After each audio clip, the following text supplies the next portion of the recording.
Hi friends, वाइश recipe channel की स्वागतम।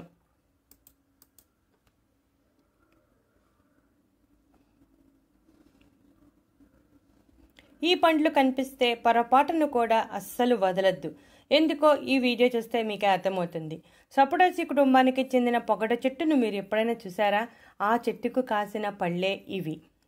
అయితే ఈ చెట్టును ఈ వీడియోలో చూడండి. అలాగే ఈ చెట్టులో ఉండే ఆకు, కాయలు, పువ్వులు మనకు బెరడు ఎలా ఉపయోగపడతాయో వివరంగా తెలుసుకుందాం. పొగడ పూల పరిమళం గురించి ఎంత చెప్పుకున్నా తక్కువే అవుతుంది. ఎందుకంటే ఆ పరిమళం అంతలా బాగుంటుంది. పొగడ పువ్వులు తెలుపు రంగు నుండి గోధుమ రంగుకు మారినా కూడా ఆ పరిమళం అలానే ఉంటుంది. కొంతమంది పొగడ పువ్వులను ఏరుకుని దండగా గుచ్చుకొని తలలో పెట్టుకుంటారు. కొంతమంది ఈ పువ్వులను సేకరించి ఎండబెట్టి కొబ్బరి నూనెలో వేసుకుని ఆ నూనెను తలకు రాసుకుంటారు. ఈ విధంగా తలకు రాసుకోవటం వలన జుట్టు రాలకుండా ఒత్తుగా పెరుగుతుంది. చుండ్రు సమస్య కూడా తొలగిపోతుంది. పొగడ చెట్టు ఎప్పుడూ ఆకుపచ్చగా ఉంటుంది. ఈ చెట్టు ఆకులు ఒత్తుగా ఉండటం వలన నీడనిచ్చే చెట్లలో ఒక ప్రత్యేకమైన స్థానాన్ని పొందింది. ఈ చెట్లు రోడ్డుకి ఇరువైపులా ఎక్కువగా కనపడుతూ ఉంటాయి. ఈ చెట్లు దాదాపు 120 అడుగుల ఎత్తు వరకు పెరుగుతాయి. దీని కాండం చాక్లెట్ రంగులో ఉంటుంది. పొగడ చెట్టులో ఉన్న ప్రయోజనాలు మనలో చాలా మందికి తెలియదు. ప్రతిరోజు రోడ్డు పక్కన ఈ చెట్లను చూస్తూనే ఉంటాం, కానీ వాటి ప్రయోజనాలు తెలియక పెద్దగా పట్టించుకోం. ఈ చెట్టు కాయలు అండాకారంలో ఉండి పచ్చిగా ఉన్నప్పుడు ఆకుపచ్చ రంగులో, పండితే కాషాయం రంగులో ఉంటాయి. ఈ పండు ఒక గింజ లేదా 2 గింజలను కలిగి ఉంటుంది. ఈ పండ్లపై ఉన్న గుజ్జు తీయగా ఉంటుంది, కానీ దానిలో ఉండే సోఫోనిన్ అనే రసాయన పదార్థం కారణంగా వీటిని తింటూ ఉంటే కొంచెం వగరుగా అనిపిస్తుంది. ఈ చెట్టు కలపను ఫర్నిచర్ తయారీలో ఎక్కువగా ఉపయోగిస్తారు. ఎందుకంటే ఈ కలప పాలిష్ను బాగా తీసుకుంటుంది. ఈ చెట్టు లేత కొమ్మలను విరిచి కొంతమంది పళ్ళు తోముకోవటానికి వాడతారు. థాయిలాండ్ వంటి దేశాలలో పొగడ పూల గుజ్జును పరిమళం కోసం స్నానం తర్వాత ఒంటికి రాసుకుంటారు. ఈ పూలను సెంట్ల తయారీలో ఎక్కువగా వాడుతున్నారు. పొగడ బల్లతో జామ్ పచ్చళ్ళు తయారు చేస్తారు.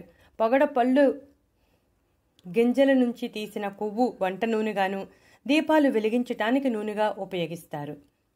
పువ్వులు పళ్ళ నుంచి తయారు చేసే లోషన్ గాయాలు త్వరగా నయం కావటానికి సహాయపడుతుంది. ఈ పువ్వులను వాసన చూస్తే తలనొప్పి కూడా తగ్గుతుంది.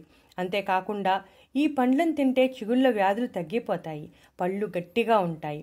ఈ పువ్వులను సేకరించి ఎండబెట్టి పొడి చేసుకుని నిల్వ చేసుకోవాలి. ఈ పొడిని చిటికొడు తీసుకుని ఒక గ్లాసు నీటిలో కలిపి తాగుతూ ఉంటే బ్రెయిన్ పవర్ పెరిగి జ్ఞాపకశక్తి సమస్యలు లేకుండా ఉంటుంది. ఈ విధంగా తాగడం వల్ల తలనొప్పి తగ్గడమే కాకుండా మానసికంగా ప్రశాంతత కూడా కలుగుతుంది. అంతేకాకుండా ఈ చెట్టు బెరడును పేస్ట్గా చేసి నుదురు మీద రాస్తే తలనొప్పి నుండి ఉపశమనం కలుగుతుంది. దంతాల నుండి రక్తస్రావం అవుతూ ఉంటే ఈ చెట్టు పచ్చి కాయలను నమలాలి లేదా ఆకులను నమిలితే సమస్య తొలగిపోతుంది. పొగడ చెట్టు ఆకులను పాము కాటు విషానికి విరుగుడుగా కూడా వాడతారు.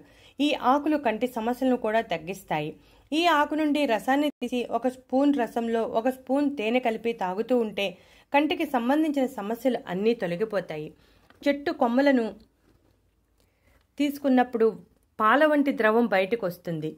ఈ పాలకు ఎటువంటి తలనొప్పిని తగ్గించే లక్షణం ఉంది అంటే, ముఖ్యంగా ఒకవైపు వచ్చే తలనొప్పి అంటే పార్శ్వపు తలనొప్పిని తగ్గించడానికి ఒక దివ్య ఔషధంగా పనిచేస్తుందని చెప్పవచ్చు.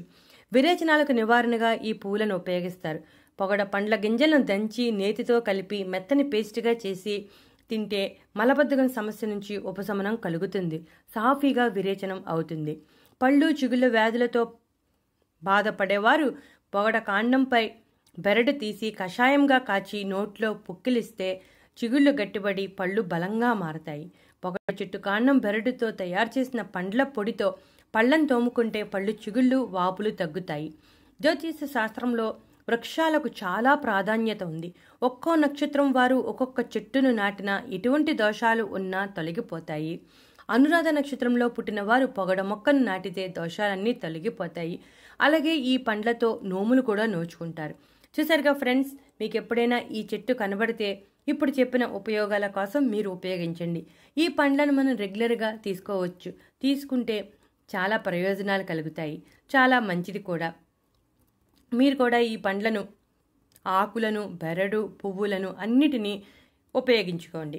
ఇటువంటి మరెన్నో ఇంట్రెస్టింగ్ టాపిక్స్ కోసం మా ఛానల్ సబ్స్క్రైబ్ చేయడం మర్చిపోవద్దు.